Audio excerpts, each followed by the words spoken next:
자, 오늘은 히브리서를 공부하도록 하겠습니다. 그 히브리서는 히브리인들을 대상으로 쓴 글이다. 그래가지고 히브리서 그렇게 그 제목이 붙은 겁니다. 그래서 이해를 돕기 위해서 히브리인, 그 다음에 이스라엘인, 그 유대인을 한번 잠깐 알아보고 가는 게 좋겠습니다. 히브리인과 이스라엘인과 유대인은 그 아브라함의 자손입니다. 공통적으로 아브라함의 자손인데, 아브라함과 이삭과 야곱에 이르기까지 그들을 히브리인이다, 히브리 민족이다, 그렇게 불렀습니다. 그리고 야곱 때에 야곱이 그 약복강가에서 그 하나님의 천사와 겨루어서 이기고 그 하나님으로부터 이스라엘이라는 이름을 거기서 받잖아요. 그래서 그 야곱의 12아들, 그들이 12지파가 되죠. 그들을 이스라엘이라 이렇게 불렀습니다. 그들로부터 이스라엘이라 부른 거예요. 그리고 쭉 내려오다가 그 솔로몬의 아들 그 르호보암 때에 그 나라가 둘로 이렇게 쪼개지잖아요. 그래서 남유다와 북이스라엘로 이렇게 쪼개지는데, 남쪽에 있던 유다 지파와 베냐민 지파, 그들을 유대인이다, 그렇게 얘기를 하는 겁니다. 그리고 그들이 믿는 종교를 유대교다, 그렇게 얘기를 하는 거예요. 근데 유대교는 아직도 메시아를 기다리고 있어요. 이게 그들이 구약에서 얘기하는 메시아가 예수 그리스도가 오셨는데도 아직도 메시아를 기다리고 있는 자들입니다. 구약에 머물러 있는 거예요. 그래서 구약의 그 율법과 선지자와 천사, 모세, 제사장, 제사, 이런 것들을 그들 신앙의 최고의 가치로 여기는 자들입니다. 그리고 그들이 율법을 지키고 선을 행함으로 하나님 앞에 의로워지려는 자들이고, 그것을 통해서 구원을 얻으려는 자들이 그게 유대교입니다. 우리 기독교는 그러지 않잖아요. 예수 그리스도를 믿음으로, 그의 속죄를 믿음으로 인해서 구원함을 얻고 의로워지는 것이 우리 기독교잖아요. 그들도 하나님을 믿는다고 하지만 이 기독교와는 다른 겁니다. 그게 유대교라는 것이죠. 근데 히브리서는 읽을 대상이 누구냐면은 유대교에서 그리스도교로 개종된 자들, 유대 그리스도인들, 그들을 대상으로 쓴 글이에요. 그들은 구약을 알고 있는 자들이죠. 구약에 익숙한 자들이었다는 거죠. 그래서 이 히브리서는 구약과 그 다음에 구약에서 증거하는 메시아와 예수 그리스도의 관계를 설명하고 있어요. 비교 설명하고 있다는 거죠. 그게 중심입니다. 구약을 아는 히브리인들, 유대교인들, 그들에게 구약이 증거하는 메시아가 곧 예수 그리스도다라는 것을 알리기 위해서 한 편의 논문과 같이 논리정연하게 기록된 책이 히브리서입니다. 이 당시의 시대적 상황을 보면은 유대교에서 기독교로 개종한 자들은 많지 않은 숫자였겠죠, 당연히. 근데 어제까지만 해도 같이 유대교에서 같이 생활했던 자들이 은혜를 받고 기독교로 개종을 하는 거예요. 그러니까 다수는 아직 유대교에 있다라는 거죠. 그러니까 그들에 의해서 오는 왕따당함이 있었던 거예요. 근데 우리도 어제까지만 해도 같이 제사상 앞에 절하다가 어느 날 갑자기 교회를 나가면서부터 절을 하지 않음으로 인해서 그동안 같이 했던 가족들, 친척들로부터 손가락질을 당하고 배척을 당하고 왕따를 당하고 경험해 보셨잖아요. 이제 그들이 지금 그런 형편이다라는 거죠. 그러니까 다수가 가지 않는 소수에만이 가는 길, 좁은 길을 가면서 갈등을 하는 거예요. 과연 이 길이 맞냐? 내가 가고 있는 길이 지금 바른 길을 가고 있느냐? 그런 갈등을 하고 있는 상황이라는 거죠. 그리고 가면서도 내가 이거 속고 있는 건 아니냐? 내가 지금 자신에 대한 회의, 의심이 오는 그런 상황인 거예요. 그러면서 다시 떠납니다. 다시 돌아간다라는 거죠, 옛날로. 그런 자들이 지금 발생을 하고 있고, 교회에 남아있다 하더라도 그들의 믿음이 이런 상황으로 인해서 성장하지 못하고 연약해지는 거예요. 자꾸 소망을 잃어버린다라는 거죠. 결국은 타락한 자들이 막 나오는 거예요. 자, 이런 상황에서 그런 자들을 대상으로 이 히브리서가 기록이 되는 겁니다. 그래서 이들의 형편을 히브리서에 보면 5장 12절에 보면, 때가 오래므로 너희가 마땅히 선생이 되어야 될 터인데 오히려 가르침을 받아야 하고 젖이나 먹고 단단한 식물을 못 먹을 자가 되었도다, 이렇게 얘기를 하고 있어요. 또 6장 4절에 보면은 한 번 비춤을 얻고 하늘의 은사를 맛보고 성령에 참여한 바 되고 선한 말씀과 내세의 능력을 맛보고 타락한 자들이 있고, 13장 9절에 보면은 여러 가지 다른 교훈을 쫓고, 10장 25절에 보면 모이기를 패하고, 지금 이 기독교로 개종하고 같이 교회 안에서 신앙생활을 하지만 이런 형편에 있다라는 거죠, 이들이. 그래서 이 히브리서의 그 기자는 이들을 돌이키기 위해서 두 가지 방법을 씁니다. 하나는 경고예요. 그리고 다른 하나는 소망입니다. 이 경고와 소망을 통해서 이들을 설득하는 거예요.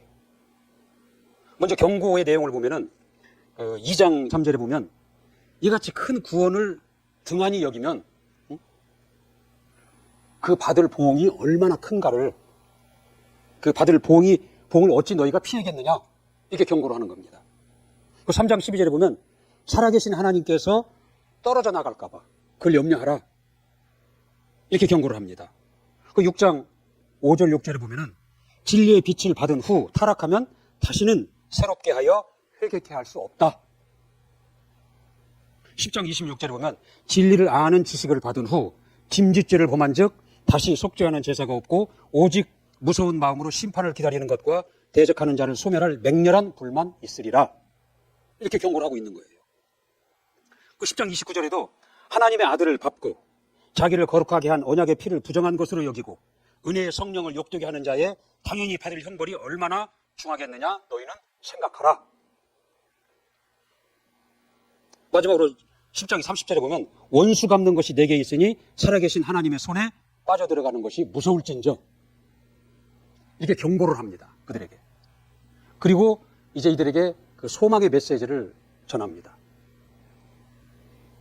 이 소망의 메시지는 뭐냐면 너희가 지금 믿고 있는 예수 그리스도는 너희가 다시 돌아가려고 하는 그 율법, 선지자, 천사, 모세, 아론, 제사장, 제사, 그것들보다도 훨씬 탁월하다, 부족함이 없이 완전한 믿음이다.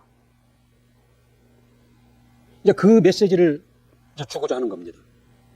그래서 그 이보다 나은, 더 좋은 그런 표현이 히브리서에서는 곳곳에 나와 있어요. 그래서 너희가 믿고 있는 그 믿음이 잘못된 것이 아니고 지금 부족한 것을 믿고 있는 것도 아니고 저들보다 열등한 것을 믿고 있는 것도 아니다. 지금 너희들이 과거에 믿었던 것들, 지금도 갈등하며 돌아가려고 했던 것들, 그것보다도 예수 그리스도는 탁월하시다, 완전한 믿음이다. 이제 그 소망의 메시지를 주는 겁니다. 그래서 그 히브리 기자는 먼저 그들 선지자, 그 선지자라는 것은 그들 유대교의 입장에서는 아주 그 절대적인 위치에 있는 자들이에요. 하나님과 통하는 자라는 거죠. 그래서 하나님의 말씀을 받아서 백성들에게 하나님의 그 말씀을 전하는 자가 그게 선지자거든요. 그들이 그렇게 귀하게 여기고 절대적으로 여기는 그 선지자보다 더 탁월한 분이다. 먼저 그 메시지를 줍니다. 자, 히브리서 1장 1절 우리 같이 한번 보도록 하겠습니다. 옛적의 선지자들로 여러 부분과 여러 모양으로 우리 조상들에게 말씀하신 하나님이, 자, 하나님을 나타내셨는데 옛적에는 여러 선지자들과 여러 부분과 여러 모양으로 나타내셨다라는 거예요. 이게 선지자라는 사람을 통해서, 그리고 여러 부분과 여러 모양이라는 것은 비유로, 그림자로 나타냈다는 얘기거든요. 이게 하나님께서 하나님 자신을 나타내셨는데 선지자라는 사람을 통해서, 그리고 비유와 그림자, 그것을 이 성경에서는 여러 모양과 여러 부분으로 나타냈다, 그렇게 표현을 하고 있습니다. 그렇게 나타내셨다라는 거예요. 그런데 그 2절에 보니까 이 모든 날 마지막에 아들로 우리에게 말씀하셨으니 그랬거든요. 아들로 나타냈다라는 거예요. 이제는 하나님을 나타내시는데 아들로 나타냈다라는 겁니다. 아들로. 이 아들은 하나님의 그 본체입니다. 하나님의 본체라는 거죠. 보이지 않는 하나님의 본체. 보이지 않는 하나님의 실상입니다. 보이지 않는 하나님, 하나님의 그 하나님 되심, 그 영광을 드러내시고 나타내 주신 분이시다라는 거죠. 그래서 요한복음 1장 18절에 뭐라고 그러냐면 독생하신 하나님이 나타내셨느니라 그랬어요. 그러니까 보이지 않는 그 하나님이 독생하신 하나님으로 나타내셨다라는 거예요. 그게 예수 그리스도예요.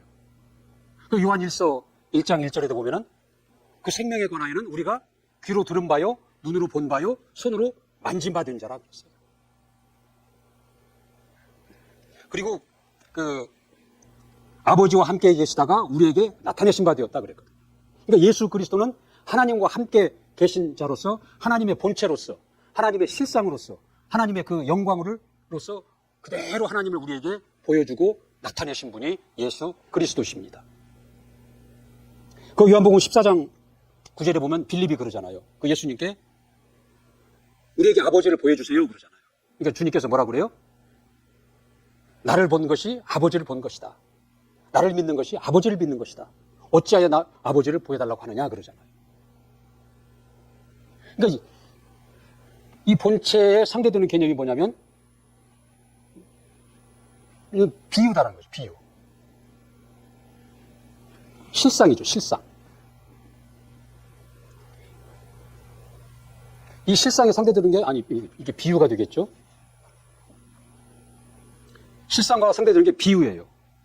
그 예수 그리스도는 영광이라는 거죠. 빛 자체예요. 그것에 상대되는 게 반사체거든요. 반사체. 그러니까 태양의 빛에 의해서 달이 빛나잖아요. 반사돼서 빛이 나는 거잖아요.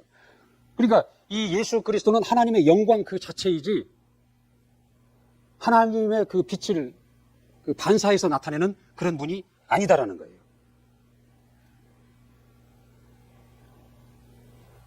본체는 그림자가 상대 개념이겠죠. 자, 예수 그리스도는 하나님의 본체예요. 실상이에요. 영광 그 자체예요. 그런데 이게 예수다라는 거죠. 예수. 그러니까 오늘날에는 마지막 날에 이 예수를 통해서 하나님을 그대로 들여내주시고 나타내주시고 알게 하신다라는 거죠. 근데 과거에는 이 그림자, 비유, 반사체를 통해서 하나님을 간접적으로 그림자로 나타내신 겁니다. 그게 누구냐면 선지자, 율법, 천사, 모세, 아론, 제사장, 제사 이런 것들은 다 그림자요, 비유요, 반사체에 속하는 것들이다라는 거죠. 근데 유대교는 지금 이걸 붙들고 있는 거예요. 이 그림자요, 비유요, 반사체를 붙들고 있고 이걸 고집하고 있는 거예요. 오늘날 기독교는 이 그림자요, 비유요, 반사체가 아닌 하나님의 본체, 하나님의 실상, 하나님의 영광으로 나타나신 예수 그리스도를 믿는 것이 기독교라는 것이죠. 그래서 너희가 돌아가려고 하는 이것은 돌아가려고 하는 이걸로 다시 돌아가고 싶어 하는데 이런 것들은 그림자다, 비유다. 그래서 선지자보다 탁월하신 분, 예수 그리스도를 설명하고 있어요. 히브리서에서. 그 다음에 천사보다 위대하신 하나님을 또 설명하고 있습니다. 천사는 하나님을 그 심부름하는 자예요. 그래서 그 당시에 천사를 통해서 하나님이 복을 내리시기도 하고 천사를 통해서 그 벌을 내리시기도 하고 감시도 하시고 이적을 나타내기도 하셨다라는 거죠. 천사를 통해서. 그래서 그 유대교에 있어서 그 천사라는 것은 아주 절대적인 거죠. 하나님이죠. 그러나 이 천사는 하나님의 종이다. 예수 그리스도는 하나님의 아들이다. 그 신분의 차이를 또 설명하고 있는 거예요. 히브리서 1장 5절 한번 보세요. 1장 5절. 하나님께서 어느 때에 천사 중 누구에게 네가 내 아들이라 오늘날 내가 너를 낳았다 하셨으며 또다시 나는 그에게 아버지가 되고 그는 내게 아들이 되리라 하셨느냐? 아들이 아니다라는 거죠. 6절에 보니까 예수에 관해서는 또 맏아들을 이끌어 세상에 다시 들어오게 하실 때에 하나님의 모든 천사가 저에게 경배할지어다. 하나님의 아들 예수 그리스도 그를 경배할 자가 천사다. 하나님이 부리는 종이다. 그런 겁니다. 그리고 마태복음 17장 5절에도 저는 내 사랑하는 아들이요 내 기뻐하는 자라 그러잖아요. 그러니까 예수 그리스도는 하나님의 아들이다. 유대교에서 그토록 하나님과 같이 여기고 절대적으로 여기는 천사는 하나님의 종이다. 그걸 또 설명하는 거예요. 그리고 이 천사보다 뛰어난 이름을 받으신 자다. 예수 그리스도다. 그걸 얘기 또 하는 거거든. 1장 4절에 볼까요? 저가 천사보다 얼마만큼 뛰어남은 저희보다 더욱 아름다운 이름을 기업으로 얻으심이니. 하나님이 천사에게 주신 이름이 여호와예요. 여호와. 그러니까 여호와, 천사는 종이잖아요. 그 종에게 준 이름이 여호와라는 거죠. 그래서 그 여호와의 이름을 믿는 자들, 여호와 이름을 부르는 자들, 그 여호와의 이름 밑에 있는 자들은 신분이 종인 것이다라는 거죠. 그러니까 하나님이 아들에게 주신 이름은 예수입니다. 아들에게 주신 이름은 예수다라는 거죠. 그래서 그 이름을 영접한 자들, 그 이름을 믿는 자들, 그 이름의 영향력 아래에 있는 자들을 하나님의 아들이다, 그렇게 얘기를 하고 있는 거예요. 그 여호와 이름을 하나님의 표호다, 그렇게 해요. 표호. 이 표호라는 말은 무슨 말이냐면 그 보이지 않는 안에 있는 속의 것을 밖으로 드러내는 어떠한 부호나 어떠한 기호, 그것을 표호라고 그러거든요. 이게 하나님을 나타내는 표호가 여호와라는 이름인데, 이게 표호이기 때문에 완전히 드러내고 나타내는 데는 한계가 있다, 그 말입니다. 그러나 예수 이름은 표호가 아니라 하나님의 본체의 이름이에요.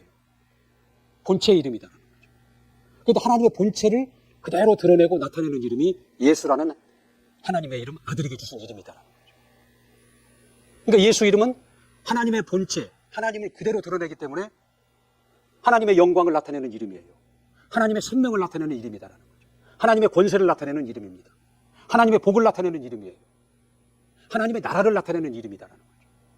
그래서 그 이름을 영접하고 모신 자들은 하나님 영광을, 하나님의 나라를, 하나님의 진리를, 하나님의 생명을 영접한 거예요. 가진 것이다라는 거죠. 이렇게 여호와의 이들이 부르는, 그 구약에서 부르는, 유대교에서 부르는, 너희들이 지금도 갈등하면서 돌아갈까 말까 하는 이들이 부르는 이름은 여호와 하나님이다. 여호와다. 그러나 아들이 오심으로 나타내신 이름은 예수 이름이다. 그래서 천사보다 뛰어난 이름을 받으신 분이다. 하나님의 아들이다. 그걸 또 설명하는 겁니다. 이처럼 신분으로도, 이름으로도 천사보다 월등하신 분이다. 뛰어나신 분이다. 그가 예수 그리스도시다. 그렇게 설명을 그들에게 하는 겁니다. 그 다음에 모세보다 위대하신 분이다. 모세는 이쪽 유대교에 있어서는 아버지와 같은 자거든요. 근데 그 모세보다 비교할 수 없는 월등한 분이다라는 거죠. 모세가 예수님의 피조물이에요. 피조물이다라는 거죠. 그리고 그 모세는 하나님의 집의 종인데 예수 그리스도는 하나님의 집의 아들이다. 그렇게 얘기를 하고 있는 거예요. 자, 히브리서 3장 우리 3절부터 한번 읽어보겠습니다. 저는 모세보다 더욱 영광을 받을 만한 것이 마치 집 지은 자가 그 집보다 더욱 존귀함 같으니라. 집마다 지은 이가 있으니 만물을 지으신 이는 하나님이시라. 또한 모세는 장래에 말할 것을 증거하기 위하여 하나님의 온 집에서 사환으로 충성하였고 그리스도는 그 집 맡은 아들로 충성하였으니 우리가 소망의 담대함과 자랑을 끝까지 견고히 잡으면 그의 집이라. 그러니까 모세는 하나님의 집의 사환이라는 거예요. 종이라는 거예요. 그리고 예수 그리스도는 하나님의 집의 아들이다. 얘기를 하는 겁니다. 그 다음에 이제 아론보다 뛰어나다. 아론은 그 모세의 형이 아론이잖아요. 그래서 이스라엘의 그 제사장은 아론의 그 계열을 따라서 아론의 자손들만 그 제사장이 될 수가 있었던 거예요.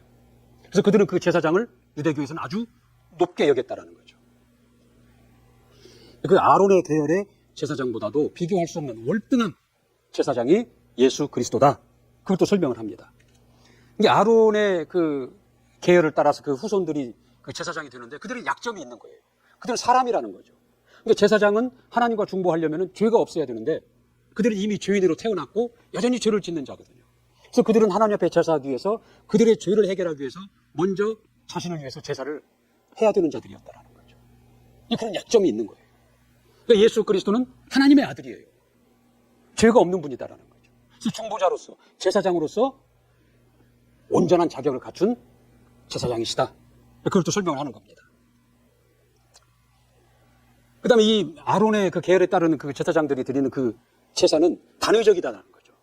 한 번 죄를 지면 그것에 관한 제사를 드리고 또 다른 죄를 지면 또 다른 제사를 드려야 되는 거예요. 끝없이 이 제사가 반복돼야 되는 것이다라는 거죠. 그런 번거로움이 있다라는 거죠. 그러나 예수 그리스도는 단번에 인류의 모든 죄를 단번에 그리고 영원히 속하셨다라는 거예요. 그래서 건 바이 건으로 제사 드릴 필요도 없고 반복해서 드릴 필요가 없다. 히브리서 10장 10절 한번 봅시다. 이 뜻을 쫓아 예수 그리스도의 몸을 단번에 들이심으로 말미암아 우리가 거룩함을 얻었노라. 그렇게 얘기하고 있습니다. 9장 12절. 염소와 송아지의 피로 아니하고 오직 자기의 피로 영원한 속죄를 이루사 단번에 성소에 들어가게 하셨느니라. 영원한 속죄를 이루었다라는 거예요. 영원한 속죄를 이루고 단번에 속죄를 이룬 게 예수 그리스도시다. 이게 제사장으로서 비교할 수 없다. 아론의 후손 계열에 따르는 그 제사장과 예수 그리스도 제사장을 비교할 수 없을 정도로 그렇게 탁월하다. 그걸 얘기하는 겁니다. 그 다음에 또 뭘 설명하냐면 그 짐승의 피로 드리는 제사로서는 영의 죄를 해결할 수가 없다. 육체가 짓는 죄는 해결할 수 있지만 영의 죄를 해결할 수가 없는 것이다. 9장 9절에 보면 이 장막은 현재까지의 비윤이 이에 의하여 드리는 예물과 제사가 섬기는 자로 그 양심을 온전케 할 수 없다라는 거죠. 온전케 할 수 없다라는 거예요. 10장 4절. 이는 황소와 염소의 피가 능히 죄를 없이 하지 못함이니라. 그러니까 이들이 육체의 그 죄를 해결받는 것은 영혼의 죄를 해결받는 것의 비유로 알게 하신 거예요. 그러니까 짐승의 피를 흘려서 그들의 육체의 죄를 해결받듯이 예수 그리스도의 피가 너희 영혼의 죄까지도 해결한다는 것을 비유로 나타낸 것이거든요. 그래서 이 구약의 제사가 이 짐승이라는 이 제물이 온전치가 못하다. 그러나 예수 그리스도의 제물 되어 주셨잖아요. 그가 피 흘리심으로, 그가 희생을 당하셨잖아요. 그가 죽으심으로 그가 제물이 되어 주시는데 그 제물은 온전한 제물이 되어서 우리 영혼의 죄까지도 다 해결할 수 있는 온전한 제물이다. 그걸 얘기합니다. 이 구약의 제사는 뭐냐면 제물이 온전치가 못해요. 짐승의 피라는 거예요. 그건 영혼의 문제를 해결할 수 없다라는 거죠. 이 구약의 제사는 이 제물이 온전치 못해요. 그다음에 제사장이 온전치 못해요. 사람이잖아요. 죄인이잖아요. 그도 자신을 위해서 제사를 드려야 되는 자라는 거죠. 그러니까 이 제사장이 온전치 못하다는 거죠. 그리고 끊임없이 반복해서 계속 제사를 드려야 된다는 거죠. 이 구약의 그런 제사가 그런 약점이 있는 거예요. 그리고 사람이 지은 성전에서 하나님 앞에 제사를 드리는 거예요. 어찌 하나님을 사람이 지은 성전에 모실 수가 있겠어요? 그러니까 성전이 온전치 못한 거예요. 성전이 온전치 못하고 제물이 온전치 못하고 제사장이 온전치 못하고 그리고 반복해서 끊임없이 제사를 드려야 되는 것이 구약의 제사인 것이다라는 거죠. 그것을 해결하신 분이 예수 그리스도시다. 그래서 그와 같은 것들은 예수 그리스도가 오셔서 제물이 되어 주심으로 인해서 그가 하늘 성전에 오르심으로 인해서 그가 온전한 제물이 되어 주시고 제사장이 되어 주심으로 완전한 속죄가 이루어지게 되었다. 그걸 설명하고 있는 겁니다. 히브리서 9장 11절 한번 볼까요? 그리스도께서 장래 좋은 일의 대제사장으로 오사 손으로 짓지 아니한 곧 이 창조에 속하지 아니한 더 크고 온전한 장막으로 말미암아 염소와 송아지의 피로 아니하고 오직 자기의 피로 영원한 속죄를 이루사 단번에 성소에 들어가셨느니라. 13절. 염소와 황소의 피와 및 암 송아지의 죄로 부정한 자에게 뿌려 그 육체를 정결케 하여 거룩하게 하거든 하물며 영원하신 성령으로 말미암아 흠없는 자기를 하나님께 드린 그리스도의 피가 어찌 너희 양심으로 죽은 행실에서 깨끗게 하지 하고 살아계신 하나님을 섬기지 못하겠느뇨 그랬거든요. 그래서 구약의 그 제사, 제물, 제사장 그것은 예수 그리스도가 오실 때까지만 맡겨둔 거예요. 9장 9절 한번 볼까요? 자, 이 장막은 현재까지의 비윤이 이에 의지하여 드리는 예물과 제사가 섬기는 자로 그 양심을 온전케 할 수 없다. 그래서 10절. 이런 것은 먹고 마시는 것과 여러 가지 씻는 것과 함께 육체의 예법만 되어 개혁할 때까지 맡겨둔 것이다. 개혁할 때까지. 예수 그리스도가 오셔서 개혁함으로 인해서 그때까지만 유효한 것이다라는 거죠. 예수 그리스도가 오셔서 이미 그 일을 다 이루심으로 인해서 이것은 이제는 버려라 그런 겁니다. 거기에 더 이상 연연하지 말라라는 겁니다. 근데 유대교인들은 여전히 거기에 지금 매여 있는 거예요. 그리고 유대교에서 기독교로 개종을 했는데도 여전히 이쪽의 미래를 가지고 돌아갈까 말까 양다리를 걸치고 지금 고민하고 갈등하고 있는 자들에게 이 글을 보내는 겁니다. 그러니까 이 히브리서는 유대 그리스도인, 유대교에서 그리스도인이 된 자들, 그들에게 보내는 이 구약의 해설서예요. 그래서 이 비유와 실상을 비교 설명하는 거예요. 그래서 너희가 믿는 이 예수 그리스도는 너희들이 과거에 믿었던 이런 선지자, 율법, 천사, 모세, 아론, 제사장 이 제사와 비교할 바가 안 된다. 그러니 흔들리지 말고 믿어라. 흔들리지 마라. 그 얘기를 하고 있는 겁니다. 히브리서의 결론은 뭐냐면 예수 그리스도예요. 그게 결론이다라는 거죠. 그리고 이제 이런 소망의 메시지를 전해주고 권면을 합니다. 이들에게. 첫째 무슨 권면을 하냐면 믿음을 굳게 해라. 자, 이와 같이 내가 설명을 했으니 이제 너의 믿음을 그렇게 연약하게 갖고 우왕좌왕하지 말고 양다리 걸치지 말고 믿음을 굳게 해라 그러는 거예요. 4장 14절에 그리고 10장 23절에 보면 믿는 도리를 굳게 잡아라 그렇게 나와 있습니다.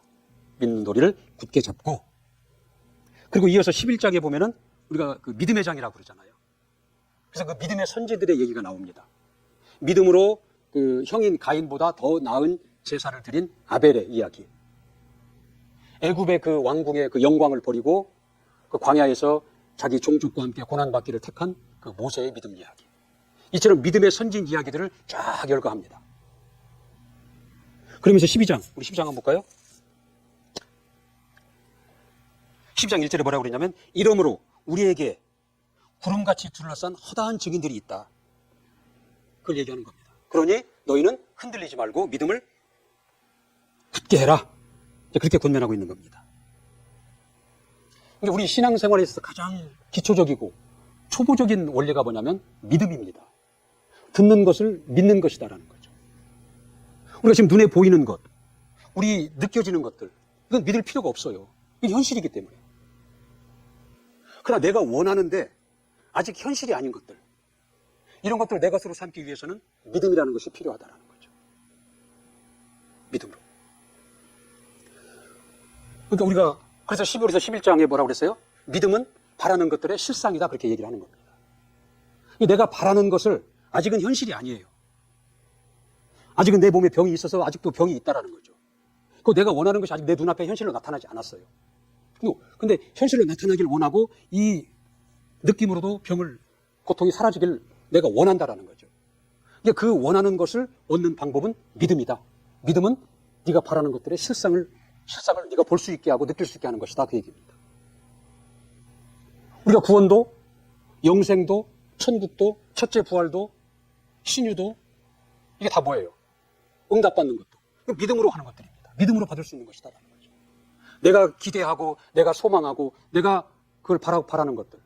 그것을 현실로 만들기 위해서는 믿음이라는 것이 필요하다는 거죠. 그래서 11장에 이 믿음을 이제 강조를 하면서 그들에게 권면을 합니다. 그 다음에 12장 1절에 보면은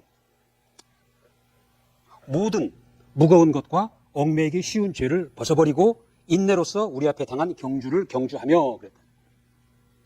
모든 무거운 것과 얽매이기 쉬운 죄를 벗어버리고 그랬다는 거죠. 그러니까 경주로 표현하자면 경주를 하는 자에게 이 무거운 것과 얽매이기 쉬운 죄, 이 죄들이 일상생활에 이런 죄들이 경주하는 자에게 무거운 짐이 된다는 거예요. 발목을 잡는다라는 거예요. 그래서 그런 것들을 벗어버리라는 거죠. 벗어버리고 경주를 해라. 그렇게 권면하고 있습니다. 그 다음에 12장 그 1절에 계속해서 뭐라고 그러냐면 인내로서 우리 앞에 당한 경주를 경주하며 인내하라는 거거든요. 이게 무거운 짐과 얽매이기 쉬운 죄를 벗어라. 그 다음에 인내하라라고 얘기하는 거예요. 인내하라. 그러니까 인내는 그 목표가 분명할 때 인내할 수 있습니다. 내가 가고자 하는 목표가 분명할 때 그 중간에서 오는 그런 여러 가지 어려움을 인내함으로 견딜 수가 있는 것이다라는 거죠. 근데 그 목표가 희미하고 목표를 잃어버리면 인내를 못하는 거예요. 중도 포기하는 것이다라는 거죠. 그래서 그 12장 2절에 보면 믿음의 주요 또 온전케 하시는 인 예수를 바라보자. 그는 그 앞에 있는 즐거움을 위하여 그 목표가 있다라는 거죠. 그 앞에 있는 즐거움을 위하여 십자가를 참으사 하나님 보좌 우편에 앉으셨느니라. 그 즐거움, 부끄러움을 개의치 아니하시더니 하나님 보좌 우편, 그 목표가 분명하기 때문에 그 앞에 부끄러움을 개의치 아니하셨다라는 거죠. 그러니까 인내라는 것은 인내할 수 있는 건 뭐냐면 내가 가고자 하는 목적이 분명해야 된다는 거죠. 그러니까 영생이라는, 첫째 부활이라는, 천국이라는 이에 대한 소망을 잃어버리면, 그 목표와 목적을 잃어버리면, 우리는 이 지금 유대교에서 기독교로 개종을 하고 지금 갈등하는 자들과 같이 환경에 따라서, 주변 환경에 따라서 내가 흔들릴 수 있다는 거죠. 그래서 부활의 푯대를 향해서 나아가라고 그러잖아요. 그 다음에 마지막으로 어떻게 권면하냐면 12장 2절에 보면 믿음의 주요 또 온전케 하신 예수를 바라보자 그랬어요. 하나님은 우리에게 계시하신 하나님의 믿음이 예수 그리스도예요. 그 믿음은 믿음의 주요라고 하는 거는 믿음의 원천이다라는 거죠. 믿음의 근본이다. 믿음의 시작이다. 예수 그리스도가. 믿음의 근본이고 믿음의 시작이다. 그리고 믿음 그 자체다. 믿음의 최종이다. 그게 예수 그리스도라는 거예요. 그래서 그 예수 그리스도를 믿고 바라보자라는 겁니다. 이제 바라본다는 건 뭐예요? 그를 닮아가자라는 거죠. 예수 그리스도가 믿음의 주라는 거죠. 그러니까 그 예수 그리스도를 잃어버리면 우리 믿음을 잃어버리는 거예요. 그 예수 그리스도를 믿지 않으면 믿음이 없는 것이다라는 거죠. 그러니까 믿음의 주요 온전케 하시는 예수 그리스도를 바라보자. 그렇게 권면을 하고 있는 겁니다. 히브리서 전체적인 내용이 그러한 내용으로 되어 있다는 거죠. 히브리서의 기록 목적은 뭐냐면 그 예수 그리스도를 알게 하는 거예요. 예수 그리스도를 알게 해서 그보다 못한, 그보다 열등한, 그보다 부족한, 그런데도 너희들이 돌아가려고 하는 그들을 신앙의 위기로부터 구원하고자 그들에게 보낸 것입니다. 그러니까 더 좋은 것을 알게 하는 거예요, 이들에게. 그들이 과거에 믿었던 것들, 의지했던 것들, 그리고 아직도 미련이 있는 것들, 그것보다 더 좋은 예수 그리스도를 이들에게 알게 함으로 인해서 미련 없이 포기하도록, 그리고 더 월등한 것, 더 온전한 예수 그리스도를 붙잡고 바라보고 믿게 하고자 이 히브리서를 썼다라는 거죠. 그러니까 우리 신앙에 있어서 가장 우선해야 될 것이 하나님을 아는 거예요. 하나님을 아는 거. 하나님이 과연 누구시냐라는 거죠. 그분의 사랑과 그분의 크심과 그분의 선하심과 그분의 구원과 그 하나님을 아는 것. 그 하나님을 알 때, 우리는 그 하나님을 알 때 내 신앙이 성장을 합니다. 근데 이들이 잠깐 은혜를 받고 기독교로 개종을 했지만 이 예수 그리스도를 모르는 거예요. 하나님을 모르는 거예요. 그렇기 때문에 자꾸 갈등하는 겁니다. 더 좋은 것을 모르기 때문에, 이것이 월등히 좋은지를 모르기 때문에 다시 자꾸 옛날로 돌아가려고 한다는 거죠. 그러다 보니까 믿음이 성장하지를 않는 거예요. 믿음이 정체해 있다는 거죠. 그래서 우리가 하나님을 알게 되면 신앙이 성장하게 되어 있다니까요. 그 가치를 알기 때문에. 그래서 호세아서에 뭐라고 그랬어요? 내 백성이 하나님을 몰라서 망한다라는 거죠. 하나님을 알라, 힘써 하나님을 알라 그러는 거예요. 그 시편 34절에 뭐라고 그랬어요? 하나님을 맛보아 알라 그러는 거예요. 하나님을 그렇게 알게 되면 신앙이 성장할 수밖에 없는 거예요. 그리고 무겁고 얽매이기 쉬운 그 죄를 벗어버리게 돼 있어요. 하지 말라고 해도, 말하지 않아도. 그 신앙의 변화가 오게 돼 있고 인내하게 돼 있다는 거죠. 이 히브리서 기자가 권면하는 것들을 우리가 하나님을 알게 될 때 그런 것들을 하나 가르치지 않아도 신앙의 성장이 올 수가 있고, 무거운고 얽매이기 쉬운 죄를 벗어버릴 수 있고, 인내할 수 있고, 그 예수 그리스도 하나님을 바라보고 닮아가고 배워가게 돼 있다는 거죠. 그러니까 우리는 하나님 앞에 무엇을 자꾸 내 열심으로 행해서 하나님 앞에 나아가려고 하지 말고 하나님을 아는 일에 우선하는 것이 먼저다라는 거죠. 이 부모된 입장에서 자식들이 특별한 날에 이벤트를 해주는 것도 좋지만 그것보다 더 중요한 건 뭐냐면 부모의 마음을 알아주는 것, 부모를 헤아려 주는 것, 부모의 뜻을 아는 것, 그것이 훨씬 부모에게 효도를 하는 겁니다. 부모를 알아주는 겁니다. 그것이 부모를 기쁘게 하는 것이다라는 거죠. 하나님을 모르기 때문에, 하나님으로 말미암은 유익을 모르기 때문에 신앙이 성장하지 않고 아직도 우리가 교회에 들어오기 전 옛 생활과 자꾸 양다리를 걸치고 거기서 고민하고 거기서 갈등하고 있는 겁니다.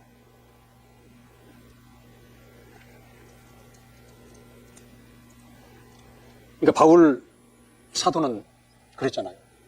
바울 사도는 당시에 로마의 시민권자였어요. 이 로마의 시민권을 가진 자는 특별한 대우를 받았어요, 그 당시에. 그리고 최고의 학문을 배운 자입니다. 그 가문으로도 아주 뛰어난 가문이에요. 그런 자가 예수 그리스도를 아는 그 고상한 지식을 안 후에는 그 모든 것들을 다 배설물과 같이 잃어버리고 버렸노라 그렇게 얘기를 합니다. 그가 예수 그리스도를 몰랐을 때는 오히려 그리스도인들을 핍박하는 자였잖아요. 이 유대교, 열심히 있는 유대교 지도자로서 핍박하던 자였잖아요. 그러나 그가 예수 그리스도를 안 뒤로는 이 모든 것들을 다 버렸다라는 거죠. 그러니까 우리는 다시 유대교로 돌아갈 일은 없잖아요. 근데 우리는 다시 자꾸 세상 것을 자꾸 이렇게 양다리를 걸치게 됩니다. 그것이 자꾸 그리워질 때가 있고 세상 사람들이 더 자유스러운 것 같고 더 잘 사는 것 같고 더 지혜로운 것 같다라는 거죠. 어떻게 보면 내가 미련한 것 같고 내가 지금 잘못된 길을 가고 있지 않는가라는 회의가 올 때도 있다라는 거죠.